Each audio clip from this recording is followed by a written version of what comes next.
नमस्कार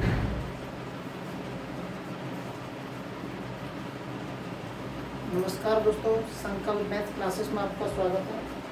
कल हम 2 वीडियो बना चुके हैं और 2 क्वेश्चन कर चुके हैं। आगे क्वेश्चन देखिए। प्रतिशत हम हल कर रहे थे।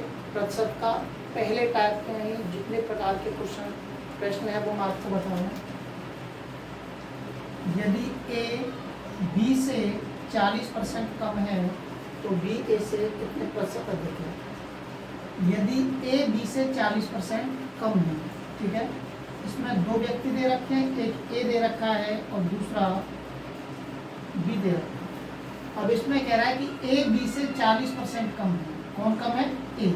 कितना कम है? 40% कम है, तो इसका मतलब ये 60% तो होगा ही होगा, जाहिर सी बात है। तो ये कितना होगा?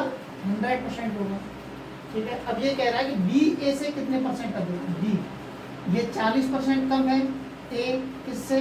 बी से। तो बी जो है 40% अधिक है हमारा, 40% अधिक है बी हमारा। बी जो है 40% अधिक है, किससे अधिक है? ए से। कितना अधिक है? 60%।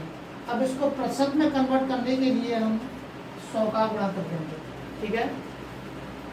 फिर से समझ लीजिए एक बार। यदि ए बी से 40% कम है, ए को 40% कम बता रहा है, तो 100 में से 40% कम कर दीजिए, बचेंगे 60%। तो 60% होगा ए। बी कितना है हमारा? 100% है। अब ये कह रहा है कि बी ए से कितने प्रतिशत अधिक है। बी कितने प्रतिशत अधिक है? 40% अधिक है। किससे? ए से। 60 नीचे आ गया, जिसकी कहता है वो नीचे आएगा। ए से 60% आ गए, इंटू के परसेंटेज में कन्वर्ट करने के लिए हम 100 का गुणा कर देंगे। इसमें 0 से 0 कट जाएगा, 2 दूनी 4, 2 तिया 6। 2 का 100 में गुणा करेंगे तो कितना आ जाएगा? 200। नीचे कितना है हमारा?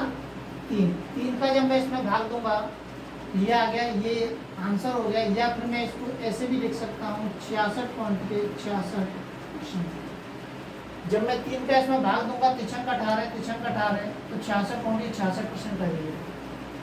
बहुत सरल है, रटना नहीं है सवाल, हमें समझना है केवल। अगला सवाल है, किसी वस्तु के मूल्य में 10% की कमी की गई है। किसी वस्तु के मूल्य में 10% की कमी की गई है।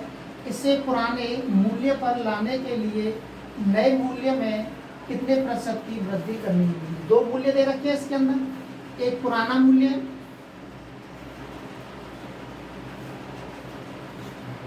पुराना मूल्य है, और एक नया मूल्य है, ठीक है। तो किसी वस्तु के मूल्य में 10% की कमी कर दी गई है। पुराना मूल्य 100 था हमारा, ठीक है। तो मैंने इसमें 10% की कमी की।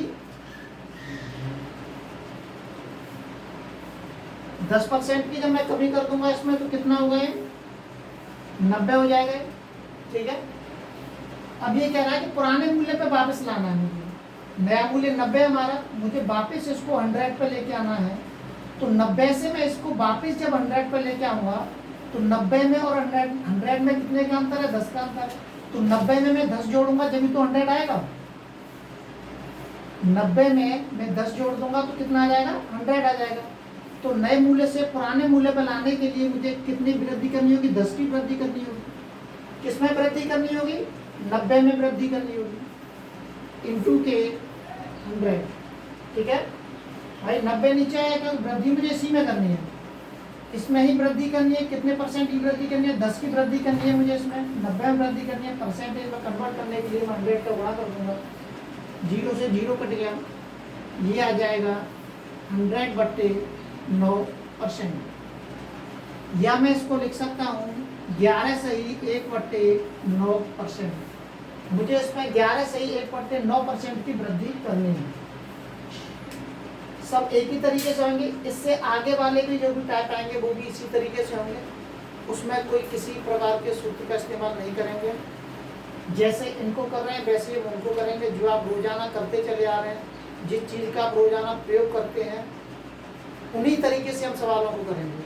आपको सवाल याद करने की जरूरत नहीं पड़ेगी, रटने की जरूरत नहीं पड़ेगी। आप प्रतिशत को, लाभ हानि और चक्रवृद्धि ब्याज, साधारण ब्याज के जितने भी सवाल हैं, आप ये कहेंगे कि हाँ हमने सवाल किए हैं। सवालों को याद करने की जरूरत नहीं है आपको।